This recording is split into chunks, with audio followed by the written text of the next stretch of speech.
Hello, welcome to $100 Podcast. I'm your host, Justin. Today we have another viewer request to review. This time we're reviewing Ultraman, which my friend, internet friend, E.T. Templar, asked me to review back in. He also asked me to review the Ultraman Netflix show, which we already did like a month ago or whatever. So sorry for the late review, but I got to it. So the show's on Netflix. It first aired in 2019, and it's made by Studio Production I.G, which is why the CGI so cool, and Sola Digital Arts, which this is based off the manga that came out also. And I just got a random window just opened during my review. Thanks for that, Microsoft. Oh my god. So this show is a direct sequel to the old Ultraman show, but this time he's not a giant. He's wearing Iron Man like suit, which obviously there was like a trend in Japan where they kind of ripped off Iron Man. Especially that Bandai show, Tiger and Bunny, which I was expecting. I didn't know going into this show that the entire show was going to be in CGI. I just thought the Iron Man suit, the Ultraman suit was going to be CGI, and maybe the enemies. I wasn't expecting the whole thing to be CGI, but other than like a lot of CGI shows, this doesn't have the same problems that they do. You actually have real battle damage, real accumulated damage going on through fights. You have like smooth animation, not like the very like puppet, stilted animation you see a lot in CGI shows, right? Right. I should mention I watched the English dub, and we're gonna list off some of the voice actors. The main voice actor for our main character, Shinjiro Iyada, who is the son of the first Ultraman, is voice acted by famous American actor Josh Hutcherson, who you'll know from like the Hunger Games and Bridge to Terabithia if you're around my age. He was also in Journey to the Mysterious Island, which I have not seen that. He also voice acted in Justice League Unlimited. I think it was for that episode when the Justice League were turned into kids by Mordred. Was it Mordred? I can't remember. If you've seen Justice League Unlimited, you know what I'm talking about. Which, if you haven't seen Justice League Unlimited, check it out. It's a pretty cool show. So the story for this TV show is, I'll just read the synopsis. 50 years ago, an extraterrestrial giant of light known as Ultraman saved the Earth but vanished. Ultraman's human host, Shin Hayata, was left with no memory of his time as a hero. Hayata's young son, Shinjiro, is found to have been born with a more powerful and durable body than any normal human, which his dad, after the incident, also the body had changed, right? They didn't, put that in there. The organization that aided Ultraman, the SSSP, which is the science, what was it called? The Scientific Search Patrol, Science Patrol, I can't remember. Reveals they just have the acronym. They don't have the fucking full name. For short, it's the Science Patrol. Reveals Hayata's past him. His father then dons a powerful suit again, assuming the role of Ultraman once more, without the helmet. One night, Shinjiro is attacked by an alien named Bemular and rescued by his father, who is severely injured in the battle. With dangerous aliens lurking in the city, Hayata out of commission. It falls to Shinjiro to pick up the torch by working with the SSSP as the new Ultraman.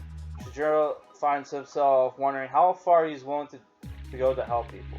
Which, a lot of this show is him, like, bitching and moaning about not wanting to, because like his main role is to kill aliens, illegal aliens on Earth, which the subplot for the show is they're like 12 years before the events of the show, an alien which looked like Bemilar destroyed a passenger plane, right? And then the what was it called? The sorry, I watched this show earlier. Oh, by the way, this show has earlier this week. The show has 13 episodes, by the way, so I finished it actually pretty quickly. So I should probably reviewed it sooner.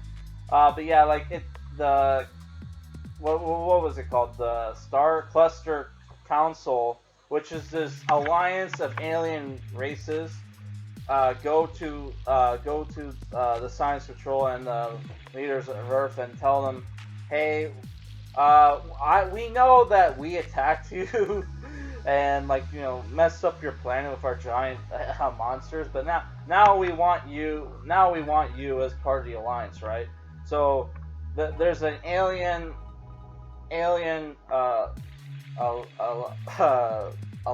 what's it called? Elizon? Ah, fuck, I can't remember the name.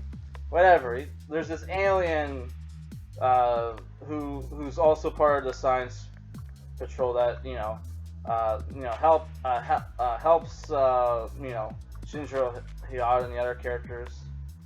Which that alien turned out to be like the last monster that Ultraman fought in the original TV show, which they mentioned that in the manga. They don't really mention that here, but they do mention that he was part of the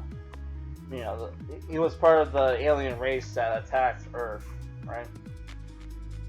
Other members of the Science Patrol is you have apparently Shinji Aramaki worked on the show, which he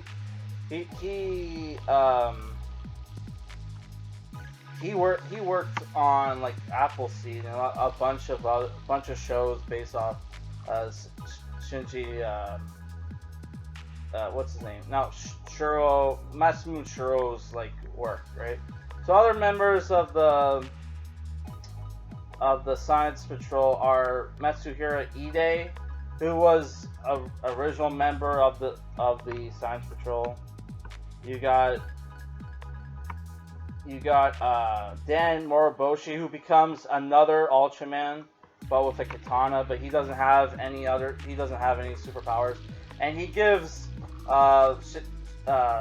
Shinjiro a hard time a lot because how indecisive our main character is, right? Which he's pretty badass in the show, despite the fact he does have superpowers. As the show goes along, Shinjiro's powers awaken, and he can fly, and he can do Specium beam attack without using the suit, right? Which is at the very end. Which the very last episode, I was expecting him to turn into a giant, which that didn't happen, so I was a little disappointed. But yeah, but most of the show is a mystery show where it's like our characters are getting forced into the situations where they're fighting aliens on the behest of third parties, and you're trying to figure out, okay, what's the end goal here? Like there's this couple episodes where fanboys of this idol singer called Rina Sayama, who's an Ultraman fangirl, but really she hates Ultraman because Ultraman may have killed her mom or something during the last fight. Which that does not make sense because when that would make that character over 50 years old because Ultraman has been gone for that fucking long. But yeah, our writers kind of missed that fucking point where yeah, because he was only on Earth for a couple years. So it's how could this chick who's a teenage pop singer have been been around, because she was a baby, right, when her mom died, and her mom was killed in that last battle of Ultraman. So she would be like in her 60s or some shit. She would be like 66 or 67. So I just realized that now. That makes no sense. But yeah, that's a subplot. So like, there's a subplot where like she has like uh, people will troll her, like her board, her website, get killed or getting murdered by an alien, and it turns out the alien was getting coerced by like humans, and like you had this alien who was part of the Star Cluster Council called A Dad, like did this like thing where he was pretending he was going to kill Rina Sayama, and he fought the Ultramans, but really he just wanted to expose the killers. Why he had to have the elaborate fight with Ultraman is obvious, because, well, it turned, spoiler alert, so if you don't want any spoilers, I was going to give it a 7, but now that I realize that huge fucking, that huge plot hole, I'm giving it a 6.5, sorry. I did thought the show overall was good with the action scenes, and and the cool Ultraman designs, where there's a third Ultraman who's this teenage boy around the same age as Shinjiro, who lost his arms and legs during that passenger plane event, and was raised by aliens, and given like new limbs and an Ultraman suit to try and find the aliens that killed his family and did that to his body, right? So like overall, I forget his name, but he was kind of an annoying character at first, because he was like an anti-hero in a way, because he would like blackmail criminals and steal from them, which that shit does not belong to you, asshole. That money belongs to people that innocent people. You can't just take it from the fucking criminals. Yeah, so I thought that character was a bit annoying, but he has a fight with alien that was pretty epic, right? Where he sacrifices himself, but he doesn't die, because nobody dies in anime nowadays. Yeah. So yeah, overall I'm giving it a 6.5. So spoiler alert after here. So it turns out that everything was like a psyop by the Star Cluster Council to train Shinjiro Hayata to become the new Ultraman and awaken his Ultraman powers, because I guess the suit wasn't good enough. They have to awaken his Ultraman powers, which the Bemiar character is also an Ultraman, apparently. So I don't know why can't but he's the enemy of the Star Cluster Council. Yeah. So I don't know. I thought that plot twist was pretty cool. I kind of did see it coming, to be honest, because that you had the fact that the Ito character, I think that was the alien's name, was like setting up the one guy to go fight the third Ultraman, to go fight those mercenaries by himself, and the fact that he was throughout the show they were setting shit up to manipulate Hayata into wanting to become Iron Man. Sorry, not Iron Man. Ultraman made it pretty fucking obvious that hey, there's some sneaky shit going on. But overall, I do enjoy the show. But yeah, that plot twist where the Reina girl is like her mom was killed in the final battle with Ultraman and the last alien makes no sense, because that was over Ultraman. Ultraman was only on Earth for a few months, and that was over 50 fucking years ago. So there's no way that she can be 17. That character would have to be in her fucking 60s. So that huge plot hole there.